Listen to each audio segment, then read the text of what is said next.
Olá, sejam bem-vindos a mais um podcast Escutar a História. O meu nome é Armando Olaio. O tema do podcast de hoje é a pré-história. Na passagem do terciário ao quaternário, ocorreram dois acontecimentos fulcrais.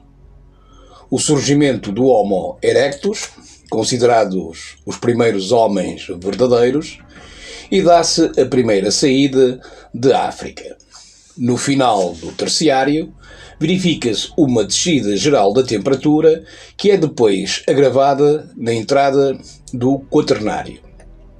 O quaternário divide-se em Pleistocénico e Holocénico, é caracterizado pelos seus períodos de muito frio intenso, designados por glaciares, e pelos seus períodos interglaciares, ou seja, menor densidade de frio, respectivamente. O Pleistocénico divide-se em categorias, a saber, o Pleistocénico inferior, que ocupa, cronologicamente, entre cerca de 1,7 milhões a 780 mil anos. O Pleistocénico médio, que vai dos 180 mil anos até 127 mil anos. E, por fim, o Pleistocénico superior, que vai dos 127 mil anos até ao Holocénico. As glaciações do Pleistocénico permitiram que a maioria entre as terras nortenhas da Eurásia e América do Norte ficassem inabitáveis. No entanto, a enorme quantidade de água congelou, originou uma considerável descida do nível médio das águas do mar, que poderia chegar aos 100 metros, o que facilitaria a passagem entre os territórios. Como é que tudo começou? Em primeiro lugar, há que saber onde é que nós, seres humanos, nos enquadramos, para, posteriormente, se conhecer a origem. A história evolutiva dos primatas é uma etapa imprescindível para o conhecimento da nossa própria história natural. Uma citação da professora Cunha. O homem é, antes de mais, um primata, e os primatas encontram-se divididos em duas subordens, a saber, a dos prosímios e a dos antropóides. O homem pertence à segunda subordem, que por sua vez se volta a dividir em platirrinos e onde se volta a enquadrar o homem, catarrinos. Desta feita, volta-se a dividir em duas superfamílias, os cercopithecóides e hominoides.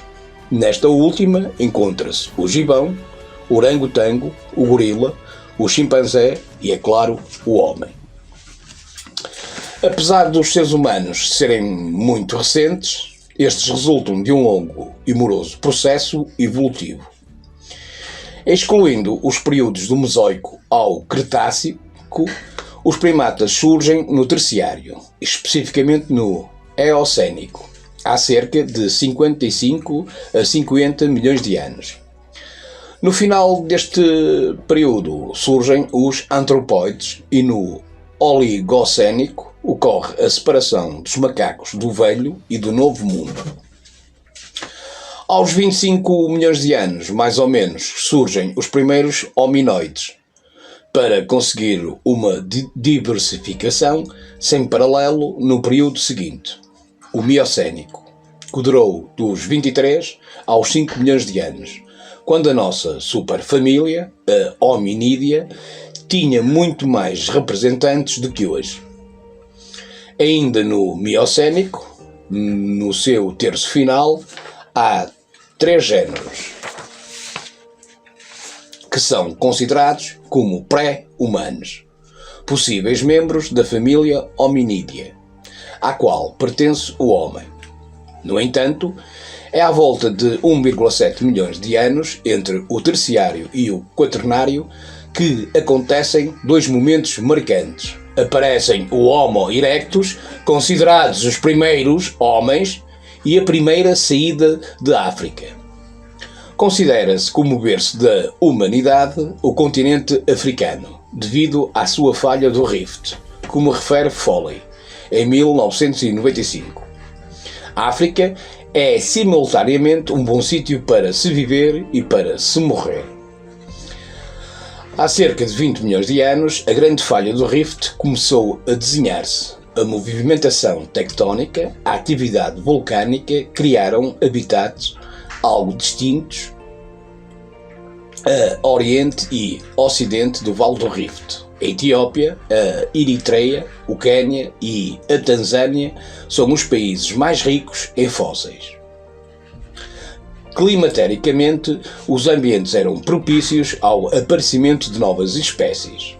A existência de ambientes mistos, ou seja, florestas menos densas e savanas arborizadas, contribuiu igualmente para o aparecimento de novas espécies, capazes de andar no solo, mas ainda dependentes das árvores. Todavia, curiosamente, a importância do continente africano reside na existência de uma maior hipótese de fossilização, o que permite um maior número de vestígios fósseis que, por sua vez, permitem um conhecimento do passado dito pré-histórico. A descoberta de fósseis obriga a uma categorização, estruturação e organização dos mesmos. Para isso, criaram-se convenções que levaram a que na última década a designação de hominídeos tendeu a ser substituída por hominíneos. Se considerar apenas critérios morfológicos externos, o homem é o único membro vivo da família. Os outros hominoides são constantemente colocados noutras famílias. Porém, se considerar as semelhanças genéticas do gorila, do chimpanzé e do homem, é impossível separá-los, uma vez que partilham à volta de 96 a 98% do ADN. Assim, para nos referirmos ao homem, recorremos à subfamília hominídea, já que se usar a designação hominídeo, podemos estar-nos a referir, além do homem, ao gorila ou ao chimpanzé. Alguns autores afirmam que por agora é provavelmente melhor evitar dar nomes ancestrais e manter uma divisão simples entre hominíneos, de aspecto arcaico, como por exemplo o Sahelanthropus, o Horrorin, o Ardipithecus, o Australopithecus, o Paranthropus e o Kenyanthropus. Desculpem a minha expressão nestes nomes, porque parece grego e chinês. E hominíneos de aspecto mais moderno, como o Homo sapiens, e todas as restantes espécies de homos. Como já foi referido num parágrafo anterior, a evolução dos hominíneos deu-se em África. Em 2000, descobriu-se no Chad o Sahelanthropus chadensis e, por estar datado entre os 6,7 milhões de anos, é constantemente considerado como o forte candidato a primeiro pré-humano. Tomai, como é conhecido, este Sahelanthropus possuía um crânio que ostentava uma combinação de características avançadas e primitivas, favorecendo a ideia de que a diversidade era uma constante desde as nossas mais remotas origens. A sua reconstrução digital permitiu observar as suas características bípedes através da posição do buraco occipital. Relembrando, são estas características que unificam os pré e os humanos. Um outro fóssil rival de Tomai, o homem do milénio, como é conhecido, este Ororhyntugenensis, descoberto no Quênia em 2000, também apresenta características bípedes, que são observadas pelo fémur, mas ainda se denota a sua capacidade arborícola. Este fóssil está datado em 6 milhões de anos, sendo então considerado o mais antigo pré-humano na África Oriental. Outro pré-humano do Miocénico é o Ardipithecus. Alguns estão datados com cerca de 5 milhões de anos. O Ardipithecus ramidus daba, descoberto no ano de 2001, provou que estes hominíneos eram bípedes facultativos e que o bipedismo, ao contrário do que se pensava, não tinha nascido nas savanas. Após o surgimento do Ardipithecus, 1 milhão de anos depois, surge o Australopithecus, o mais conhecido pré-humano, que atualmente engloba 5 espécies. Lá vou eu para o chinês. Australopithecus sanamensis, 4,2 milhões de anos. O Australopithecus safarensis, entre 3,2 milhões de anos, e o Australopithecus barelgazali, com 3,5 milhões de anos, e o Australopithecus africanus, 3 milhões de anos, e por fim, ainda bem para terminar com o meu chinês, o Australopithecus garbi, com 2,5 milhões de anos. Os 2,5 milhões de anos foram tempos de alterações climáticas e as suas respectivas consequências, ou seja, a floresta densa começa a dar lugar a savanas arborizadas. Este facto leva a que o processo evolutivo humano se subdivida. De um tronco comum surgem 2 ramificações, uma intimamente ligada a nós, os homos, e a outra, os paratrópos. Não se pode negar que futuras descobertas de mais membros de cada um dos géneros, sobretudo de Horrorin e de Salenthropus, possam vir a mostrar que afinal as semelhanças eram maiores que as dissemelhanças. Relativamente ao Homo, estas são algumas das suas características base: cérebro maior, comparativamente com os pré-humanos, já referidos, a face reduz, os dentes, em particular os molares, estreitam-se, e os pré-molares ficam menos molarizados e, por fim, os ossos cranianos tornam-se menos pneumatizados e mais densos. Apesar das relações filogenéticas entre Australopithecus e Homo serem um tanto incertas, pensa-se que os primeiros Australopithecus africanos, Australopithecus garbi e Australopithecus afarensis terão dado origem aos segundos.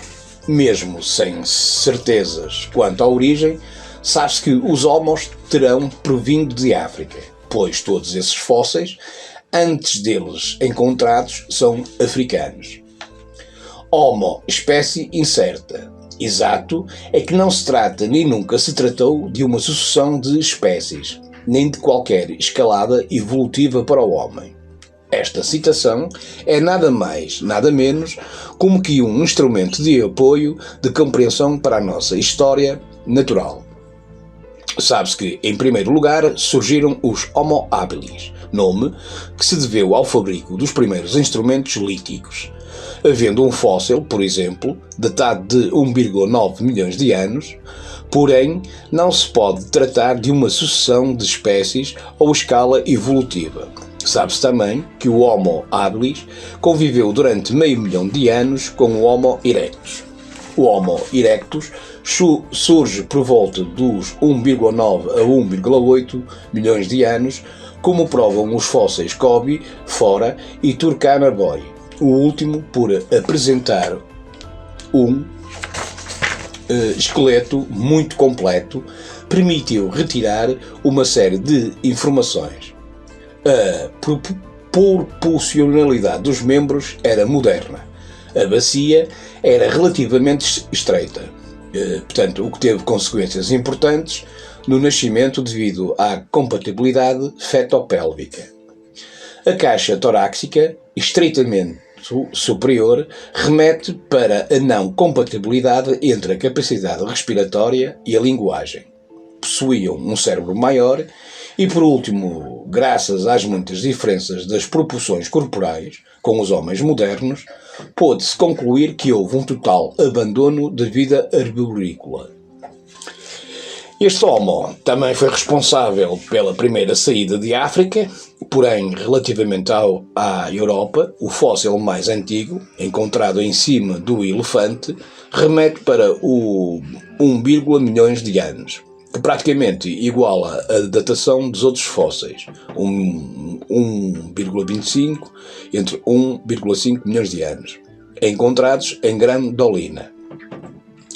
Grandolina foi palco da emergência de uma nova espécie Homo, antecessor, após a recolha de cerca de 6 indivíduos, fósseis de 200 utensílios, e a sua respectiva análise, comprovou-se que os fósseis europeus mais antigos estavam datados em 760 mil anos, o que corresponde mais ou menos ao Pleistocénico inferior, e que, por não se enquadrarem em nenhum táxon antropologicamente, os autores deram início a uma nova espécie.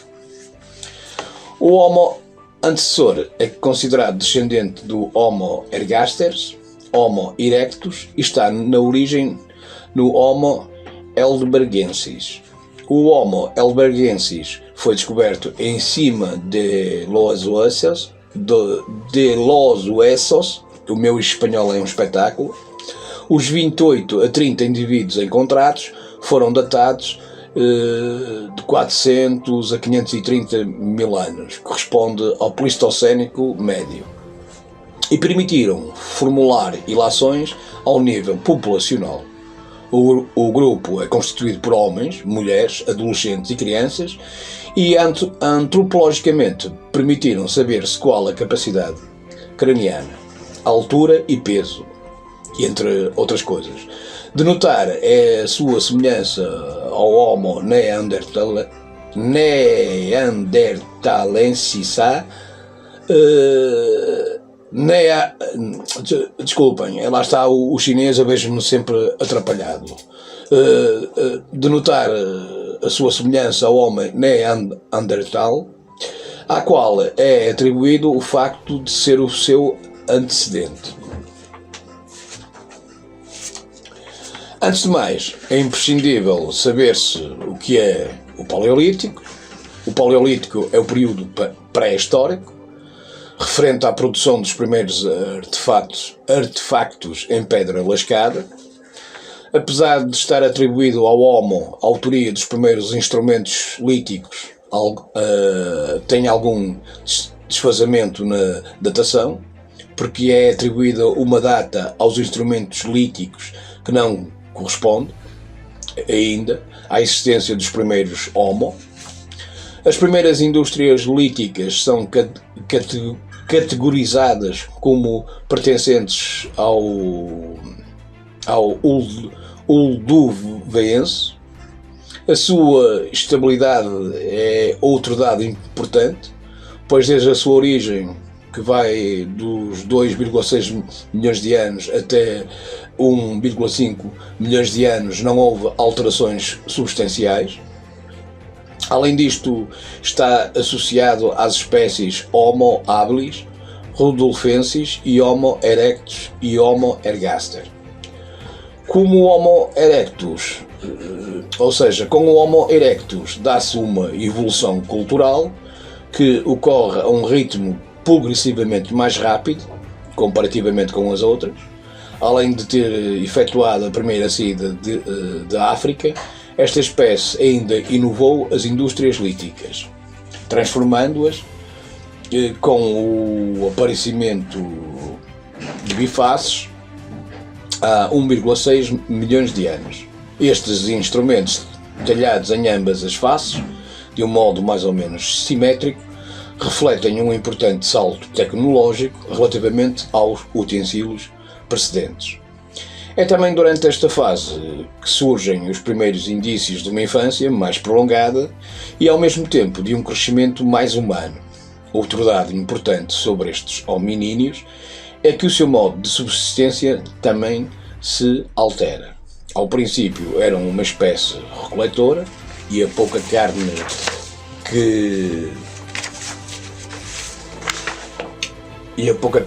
ingerida devia-se à necrofagia, ou seja, animais já mortos. Contudo, a carne passa a ser conseguida através da caça, ainda que esporádica, mas que serve para o aumento substancial da carne na dieta. Por último, é com o Homo erectus que se abandona a vida nas árvores e, derivado a isso, surgem os primeiros acampamentos. Ainda que o fogo esteja associado ao Homo erectus, é inegável que o Homo heidelbergensis o controlava. As consequências destes descobrimentos são fulcrais no percurso evolutivo, já que, para além de se ter obtido uma nova arma contra os predadores, adquire-se uma alteração na vida cotidiana. Promove-se o comportamento de união e convívio, e os alimentos passam a ser cozinhados.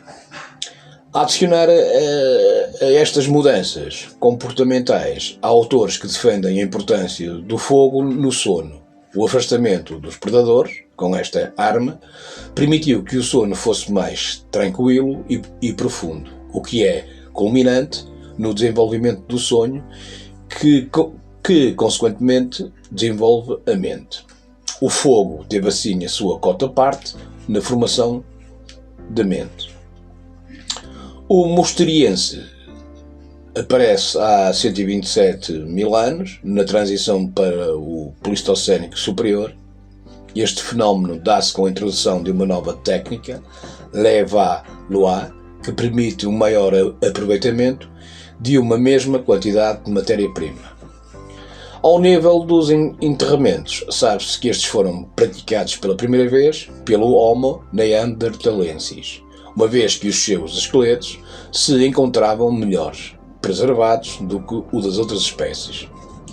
O enterramento prova a existência de uma ritualização e da consciência do eu, bem como uma preocupação com a entrada dos entes queridos para o outro mundo.